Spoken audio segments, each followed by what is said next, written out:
Charlotte Hornets jumped on the Celtics early. They never let up as they won wire to wire. The Hornets beating the Celtics 118-89, a 29-point loss for the season, their largest loss of the season. It's Celtics postgame live. Tom Giles, Chris Forsberg. Eddie, at halftime, we talked about the Celtics defensively and obviously how everything's tied together. Felt like at times they tried to make a push there in the third quarter, but the Hornets seemed to have an answer whenever they needed one. Yeah, I thought the problem was it's been like this for a while. At times when we're not making shots, it seems like it affects our defense. And this was one of those nights where that's exactly what I felt like. The Charlotte Hornets got everything they wanted to get. They got great looks, open shots, late contests, layups, everything that you want to get that we should be getting, that you would think that the Celtics should be getting, and it just wasn't like that. And you would think that the Celtics was the team that came in at 5:30 in the morning, but this team had way more energy. They came out, and don't think that Charles Lee didn't have them motivated, because of course there's competitiveness not only amongst the players between the lines, but coaches as well. And coming from this tree and this lineage, he's making his bones over there in Charlotte. So yeah, it was one of them nights, man. It was one of them nights. And I mean, the Hornets are rolling. In the last week, this has happened twice to us, I want to say. Yeah, it's 2 straight Wednesdays. Yeah, it's ban Wednesdays. Look, the Celtics should have known. They were the ones who got into Milwaukee late and still found a way on the second night of a back-to-back to bring the energy. They should have known that the Hornets were going to be motivated. I mean, that offense is humming, and the Celtics had absolutely no answers. Like, Vooch comes in, they go in the drop, then they just abuse that. They knock down all those threes. Just a really, really impressive performance with the different ways that the Hornets can beat you. Knippel, sorry, Scal, that's Rookie of the Year right now, the way he is playing out there. And just so much respect. You knew, I think Eddie nailed it, right? Like, Charles Lee was super motivated to play an old team, kind of knows how this works, even though it looks a little bit different. But, man, I don't know if it mattered, because the way that offense attacked Kobe White, LaMelo Ball, like, what, it didn't matter who was in control of the basketball, setting everybody else up. They're just a well-oiled machine. And Giles, the thing I come away thinking is that's a team you might see. You know, like they're right now at the 9-10 spot on the play-in, but they're probably gonna elevate. They're gonna be in that 7-8 matchup. You know, depending on how those games tip, this is a team that you could see in the 2-7. And that's like a little daunting the way they're playing. Now, I don't know if they'll be ready for the big playoff stage, and the Celtics will absolutely. We'll see with the 2 other matchups later in the year where they're ready. But man, shout out to the Hornets. The buzz is for real. Yeah, they play with a ton of energy, and you saw it defensively as well. You know, it was a team that I think watching around the league this season, Eddie, you would see them knocking down threes, and obviously they like to let those fly. But defensively, they also seem to give the Celtics some problems right from the jump. Yeah, they did. They were handsy, and I think that's kind of like the formula that everybody is trying to take, is to be handsy, to be physical with the Celtics, and that will give you an opportunity to win the game. So when you look at how they play, I just thought tonight we looked like I said, we looked like the team that came in at 5:30 in the morning. We were a step slow on everything. Our spacing wasn't great. Our finishing at the rim wasn't great.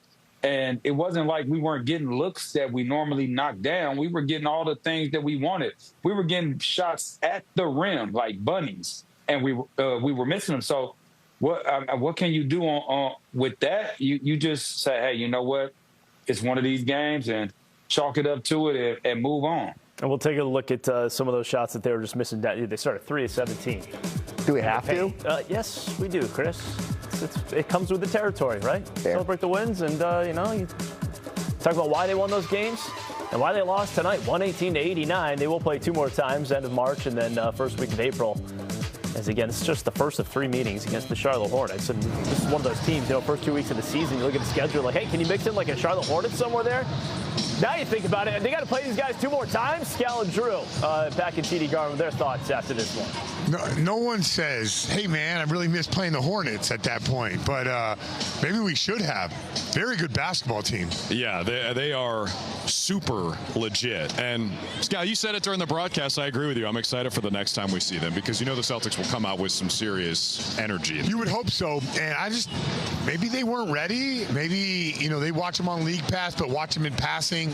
They are so different when you see them live.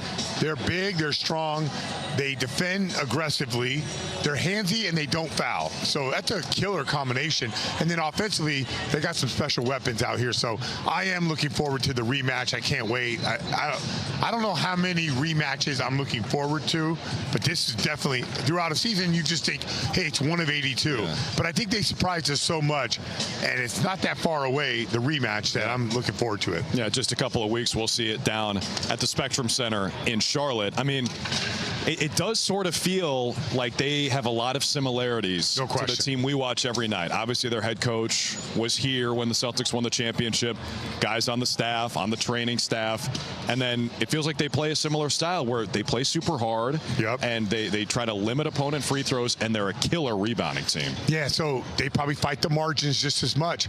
And I thought that stat was telling. I'm going to text it to one of their coaches. So they're out shooting their opponents 6 straight games with 5 more threes. They could do it again. They could break that record, or happened since 2006. And in a league where you're trying to make more threes and defend the three and defend the rim, they did an excellent job. So we got to be ready. Derrick White was excellent today. I thought he played at the tempo.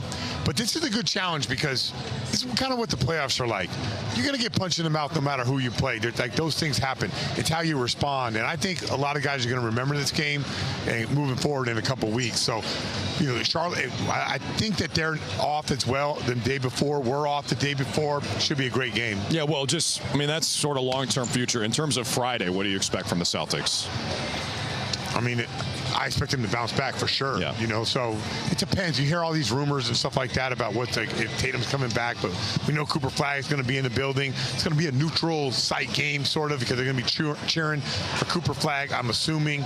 So I think it'll be nothing like we've ever experienced before. Yeah, a lot of Nokomis high school jerseys will be in the stands here at TD Garden, and Scal's going to put Cooper through a 2-hour warm-up before the game, and he'll have him ready to go, and hopefully the Celtics can still handle him, Giles. That sounds like good content. We should get you mic'd up for that, get that pumping out. Yeah, that's good stuff. Be a lot of beeps when I work out elite players, man. Ask Eddie. When you work out the best players, man, there's a lot of beep, beep, beep, beep, beep, beep, beep, beep, beep, beep, beep, beep. And with that, gentlemen, thank you. We'll talk to you Friday. A lot of beeps from people watching this game tonight. 118. Beep, beep, beep, beep, beep. All right, we're going to take a quick break. We'll be back with more here on Celtics Postgame Live. Celtics Postgame Live is presented by your New England Ford dealers and Ford Trucks, America's best-selling trucks for Ford. He was 4 of 8 from 3, and it was kind of that kind of night for Charlotte. Felt worse. Did it? Yeah. Felt like he did like 6 out of 8. Yeah, I mean, they had 12 threes in the first half. They were 12 of 25 at halftime, Eddie, when we were talking about it.